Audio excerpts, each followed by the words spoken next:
बाढ़ के पानी में बच्चों का खतरनाक स्टंट।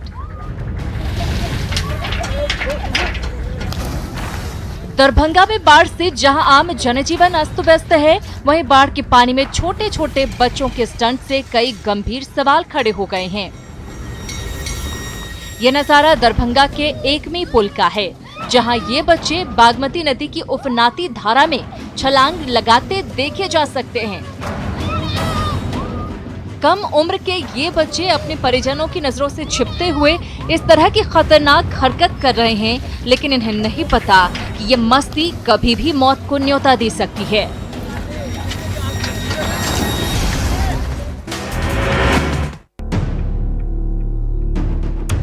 समस्तीपुर में बाढ़ का कहर। कल्याणपुर और सिंघिया प्रखंड के दर्जनों गांव बाढ़ से तबाह हैं। कमला बलान, कोसी और जीवछ नदियों में उफान से सब कुछ बर्बाद हो गया है। घर-बार और स्कूल सब डूब चुके हैं। परेशान बाढ़ पीड़ित ऊंचे ठिकानों की तलाश में हैं, लेकिन प्रशासन ने अब तक नाव नहीं भेजी है। ऐसे में बाढ़ पीड़ितों ने जुगाड़ टेक्नोलॉजी के जरिए जलकुंभी से ही नाव तैयार कर ली है और उस पर आवाजाही करने को मजबूर हैं।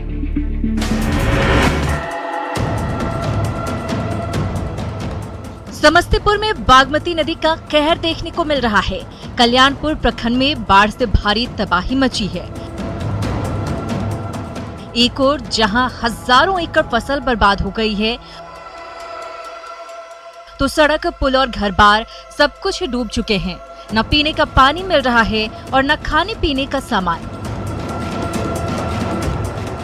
बाढ़ में आम जनजीवन अस्त व्यस्त हो गया है। नाव ही एकमात्र सहारा बन गया है।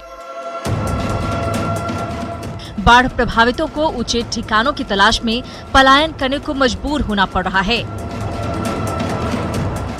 प्रशासन की ओर से पीड़ितों को अब तक किसी तरह की मदद नहीं पहुंचाई जा सकी है।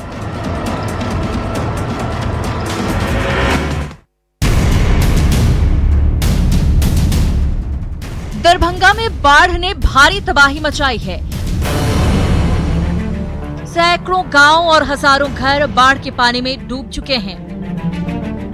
नदियों में उफान लगातार बढ़ता जा रहा है, लेकिन अभी भी बड़ी संख्या में बाढ़ पीड़ित अपना घर छोड़ने को तैयार नहीं हैं। ऐसे में एसडीआरएफ की ओर से बोट के जरिए उन तक न सिर्फ राहत पहुंचाई जा रही है, बल्कि सुरक्षित ठिकाने तक पहुंचाने की पहल भी की जा रही है।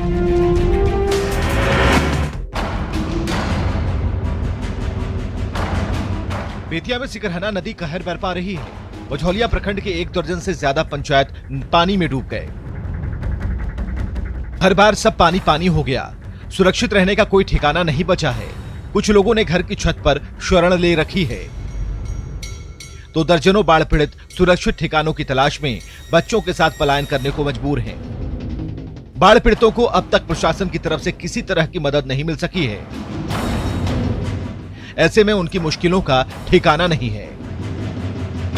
उससे भी भयंकर और प्रलयकारी बाढ़ यहाँ अभी आई हुई है। यहाँ 14 वार्ड है। 14 वार्ड में करीब हजारों परिवार बेघर हो गया है। सभी लोग ऊंचे स्थान पर जा रहे हैं। हम लोग लगे हुए हैं। प्रशासन से कोई भी व्यक्ति यहाँ सूझबूझ लेने नहीं आया है। त्राहिमाम मचा हुआ है। नवगछिया में कोसी नदी का जलस्तर लगातार बढ़ता जा रहा है। बिहपुर के कई गांवों में कोसी नदी ने तबाही मचा रखी है। बचाव के सारे प्रयास विफल हो चुके हैं। हर तरफ पानी ही पानी है। नदी की तेज धारा में घर-बार सब कुछ बर्बाद हो चुका है। रहने का कोई ठिकाना नहीं बचा है। कोसी के रौद्र रूप से हजारों ग्रामीण परेशान हैं। आखिर जाएं तो जाएं कहां? कहीं कोई रास्ता नजर नहीं आ रहा है।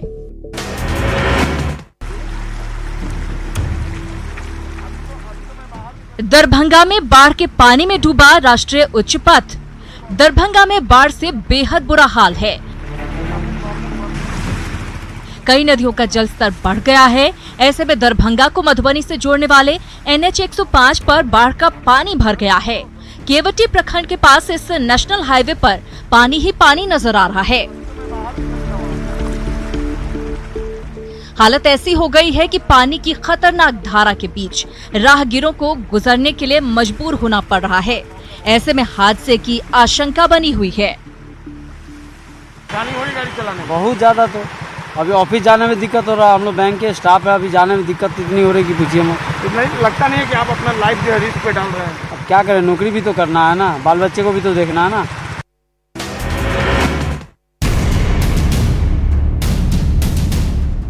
दरभंगा में टूटा बांध। बाढ़ के पानी के दबाव के चलते केवटी प्रखंड में एक और बांध टूट गया।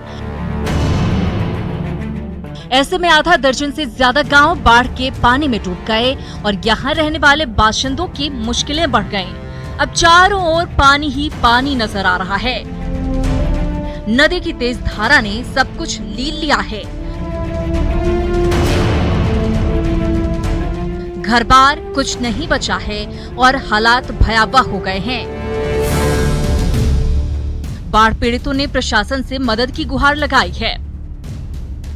ये कोसी प्रोजेक्ट का बांध है जो इस जो हर साल बाढ़ आती है, तो इससे ई बगल जो है जैसे दहीपुरा, गठुली, दिग्यार, केचुआही, डुमरी, दहीपुरा, मैसा जो इस पानी से बचा होती थी। लेकिन इस बार नहीं बचा। नहीं, इस बार नवगछिया में पशु चारे की किल्लत। कोसी के तांडव से नवगछिया में भारी तबाही मची है। दर्जनों गांव डूब गए हैं और घर बार का नामो निशान नहीं बचा है। ऐसे में बाढ़ पीड़ितों ने मवेशियों के साथ ऊंचे ठिकानों पर तो शरण ले ली है, लेकिन पशुओं को खिलाने के लिए चारा नहीं मिल पा रहा है। बाढ़ में कुछ बचा नहीं है। हरी भरी घास और चारा कहीं मिल नहीं पा रहा है। ऐसे में पशुपालकों की मुश्किलों का ठिकाना नहीं है।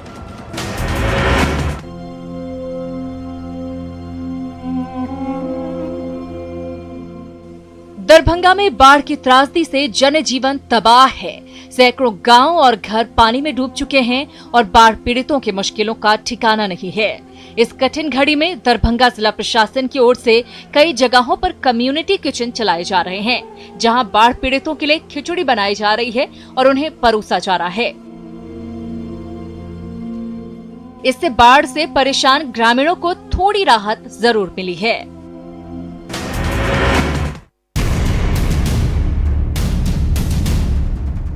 गोपालगंज में भीषण बाढ़ में आम जनजीवन अस्त व्यस्त है। हर तरफ पानी ही पानी है। सब कुछ डूब चुका है।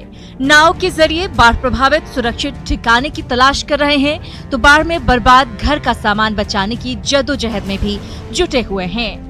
नाव की मदद से ये सामान किनारे पर लाया जा रहा है और फिर उसे बैलगाड़ी के जरिए सुरक्षित ठिकाने पर पहुंचाने की कोशिश हो रही है। यही है बाढ़ प्रभावितों की जिंदगी। अपने छांव करने के लिए, मान लो जो पशु है ना, उसको छांव करने के लिए अपने लेके आए हैं। इसको अपने गांव में से लेके आए। यहाँ पे मान लो धूप ज्यादा है, तो इसके लिए अपने छांव रखेंगे ना, तो थोड़ा राहत मिलेगा। नवगछिया के कहारपुर में कोसी नदी ने भारी तबाही मचाई है। ये कोसी के कहर के निशान हैं। कोसी नदी के कटाव से 1 दर्जन से ज्यादा घर पानी में विलीन हो चुके हैं, तो कई घर ढहने की कगार पर हैं। ऐसे में प्रभावित ग्रामीण अपनी मेहनत से बनाया अपना आशियाना खुद उजाड़ने को मजबूर हो गए हैं। कटाव के मुहाने पर खड़े इन ग्रामीणों के पास और कोई रास्ता नहीं है। घर से खुद एक एक ईंट निकाल रहे हैं ताकि कहीं और सिर छिपाने की छत बना सके। बहुत कष्ट होता है सर, खत्म हो गया, नदी कहाँ रहेंगे। हमको जमीन चाहिए सर, और क्या चाहिए, कहाँ पर हम रहेंगे। कट गया सब जमीन। हम ये कहारपुर गांव में और दूसरे गांव में हम कैसे जाएंगे। रहने देगा कोई हमको? कोई नहीं रहने देगा। सहरसा में कोसी नदी का तेज कटाव। महिषी प्रखंड में कोसी नदी कहर बरपा रही है। अब तक कई एकड़ उपजाऊ जमीन कोसी की आगोश में समा चुकी है। अभी भी नदी की धारा इतनी तेज है कि आंगनबाड़ी, सीएसपी केंद्र और मदरसा सहित गांव का बड़ा हिस्सा नदी में विलीन होने की कगार पर है। प्रशासन की ओर से कटाव रोधी कार्य करने में खानापूर्ति की जा रही है। ऐसे में ग्रामीणों में काफी नाराजगी देखी जा रही है। जमुई के खैरा प्रखंड में किऊल नदी पर इस साल भी इस पुल का निर्माण पूरा नहीं हो सका, जबकि बारिश के इन दिनों में किऊल नदी में पानी बढ़ता ही जा रहा है और आसपास रहने वाले हजारों ग्रामीणों को इसी तेज धारा के बीच से गुजरना पड़ रहा है। इसके चलते हादसे की आशंका बनी हुई है। चंद्रशैली घाट के पास ये पुल लंबे समय से बन रहा है, लेकिन इसका निर्माण पूरा करने में कोई दिलचस्पी नहीं ले रहा। ऐसे में यहाँ रहने वाले ग्रामीणों की मुश्किलों का ठिकाना नहीं है। इतना हम लोग को परेशानी हो रहा है कि हम लोग 11 किलोमीटर लगभग घूम के जाना पड़ता है, क्योंकि 1 साल का ये टेंडर है और लगभग 1 साल तो हो चुका है, अभी तक इसका खुद काम नहीं पूरा नहीं हुआ। जल्द से जल्द पूर्ण निर्माण विभाग से हम सोचेंगे कि जल्द से जल्द इसका कार्यक्रम पूरा किया जाए। कोरोना काल में बच्चे का जन्म, जब हर तरफ कोरोना से कोहराम मचा है, ऐसे में बेतिया गवर्नमेंट मेडिकल कॉलेज के चिकित्सकों ने कोरोना पीड़ित गर्भवती महिला का सफल प्रसव कराया। जच्चा और बच्चा दोनों स्वस्थ हैं। ऑपरेशन के बाद महिला को आइसोलेशन वार्ड में एडमिट कराया गया है। ऑपरेशन के दौरान चिकित्सकों ने पीपीई किट पहन रखा था। प्रसव कराने वाली टीम का नेतृत्व करने वाले चिकित्सक खुद कोरोना संक्रमित हैं। बेतिया गवर्नमेंट कॉलेज प्रबंधन ने इसे एक बड़ी उपलब्धि करार दिया है।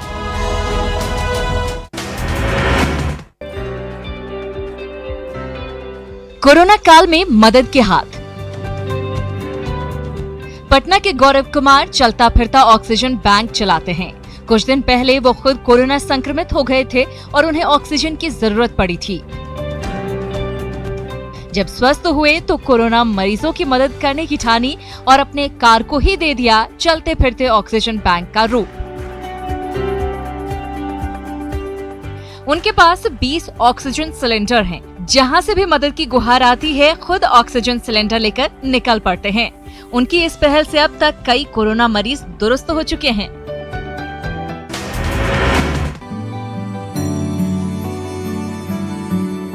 बेगूसराय में मोती की खेती। दिल में हौसला हो तो मंजिल दूर नहीं, ये साबित कर दिखाया है किसान जयशंकर सिंह ने। सीप पालन से उत्कृष्ट मोती तैयार कर उन्होंने कुटीर उद्योग को एक नई दिशा दी है। पढ़ाई पूरी करने के बावजूद जब रोजगार का जरिया नहीं मिला तो उन्होंने मोती की खेती का फैसला लिया। काफी खोजबीन और रिसर्च के बाद उन्होंने 1 बीघा जमीन में तालाब बनवाकर मोती का उत्पादन शुरू किया। उनकी इस पहल की हर तरफ सराहना हो रही है। कई संस्थाओं ने उन्हें सम्मानित किया है। आज उनकी मोती की हर तरफ डिमांड है। यह रोजगार का अवसर, प्रदूषण नियंत्रण, जल का संरक्षण, जल शुद्धिकरण, हमारे बिहार की आर्थिक व्यवस्था और सबसे बड़ी बात है कि ग्रामीण अर्थव्यवस्था को बदलने में पूर्णतया सक्षम जीव है। यह प्रकृति की अनमोल रचना। सासाराम में कोरोना काल में अनोखा रक्षाबंधन। भाई बहन के पवित्र त्योहार पर भी कोरोना का इफेक्ट देखा जा रहा है। दूर दराज में रहने वाले भाई इस बार राखी बंधवाने के लिए अपनी बहनों के पास नहीं आ पाएंगे। ऐसे में कोरोना काल में बहनें अपने भाइयों को राखी के साथ कोरोना से बचने के लिए मास्क भी भेज रही हैं। साथ ही भाइयों के दीर्घायु होने की कामना कर रही हैं। भाई जब राखी का लिफाफा खोलेंगे तो साथ में मास्क देखकर उन्हें इस अहमियत का अंदाजा होगा। राखी के साथ मास्क इसलिए भेज रहे हैं क्योंकि अभी कोरोना वायरस का दौर चल रहा है और जो हमारे भैया हैं वो बाहर पढ़ते हैं, वो यहाँ पे आ नहीं सकते राखी में, तो हम उनके रक्षा के लिए मास्क और राखी दोनों भेज रहे हैं।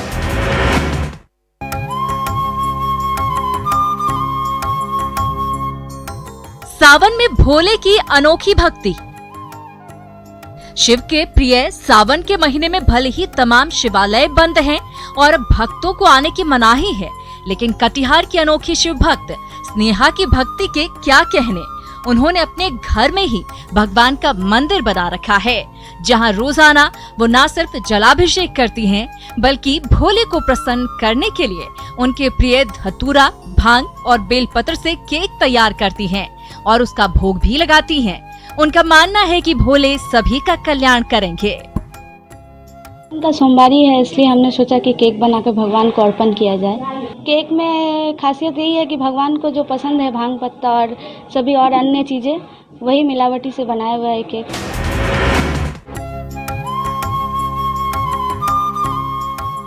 अयोध्या में राम मंदिर के लिए मिट्टी। अयोध्या में राम मंदिर के निर्माण के लिए लखीसराय के 3 पवित्र स्थल श्रृंग ऋषिधाम, मां बाला त्रिपुर सुंदरी मंदिर और अशोक धाम मंदिर से पवित्र मिट्टी 3 कलशों में भेजी गई। अयोध्या में 5 अगस्त को राम मंदिर की नींव रखी जानी है। लखीसराय से भेजी गई ये पवित्र मिट्टी राम मंदिर की नींव में डाली जाएगी। विश्व हिंदू परिषद के कार्यकर्ताओं ने मिट्टी के घड़ों में तीनों स्थानों की मिट्टी रखी और पूजा अर्चना भी की।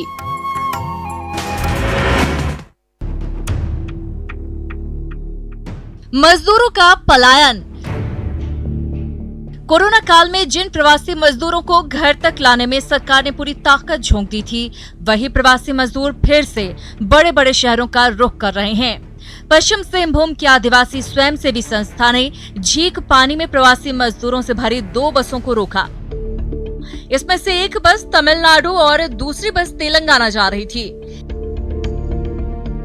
ये बसें पश्चिम बंगाल की हैं और इनके पास तीर्थ यात्रा और पर्यटन का परमिट है। बस के ड्राइवर से पूछताछ चल रही है। मौत के बाद मिला पीएम आवास। बहुत देर कर दी हुजूर आते आते। कुछ ऐसी ही कहानी है गोड्डा के सुबोधन टुडू की। पीएम आवास के लिए उन्होंने 2 साल तक मुखिया से लेकर बीडीओ तक के दफ्तर के चक्कर लगाए। इसी बीच इस साल 2018 में उनकी मौत हो गई, लेकिन सितंबर 2019 में उनके नाम से न सिर्फ पीएम आवास मंजूर हुआ, बल्कि बैंक खाते में 40,000 रुपए की पहली किश्त भी आ गई। मृतक की पत्नी सोनामणि कुछ दिन पहले बैंक गई तो उन्हें इसकी जानकारी मिली।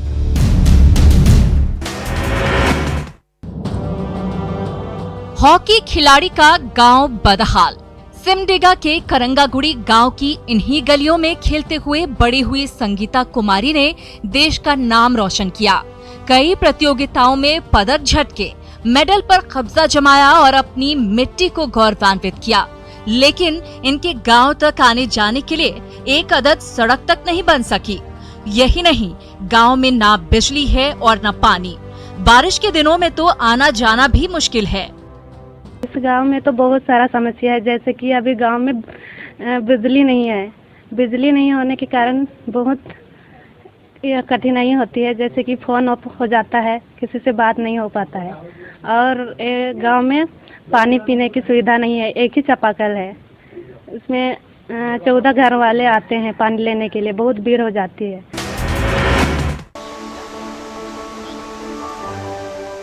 दुमका का मसानजोर डैम झारखंड के प्रमुख पर्यटन स्थलों में से एक है। एक समय था जब सावन के महीने में ये इलाका पर्यटकों से गुलजार रहा करता था।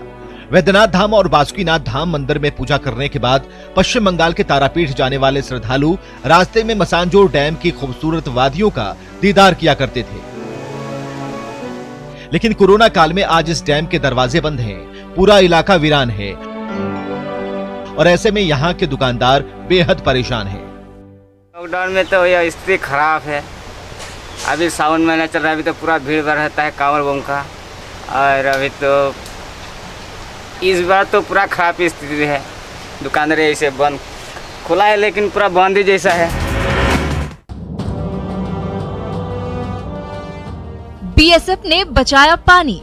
हजारीबाग के मेरू में बीएसएफ ने सुरक्षा के साथ साथ रोजगार देने और सामाजिक दायित्व निभाने की भी मिसाल पेश की।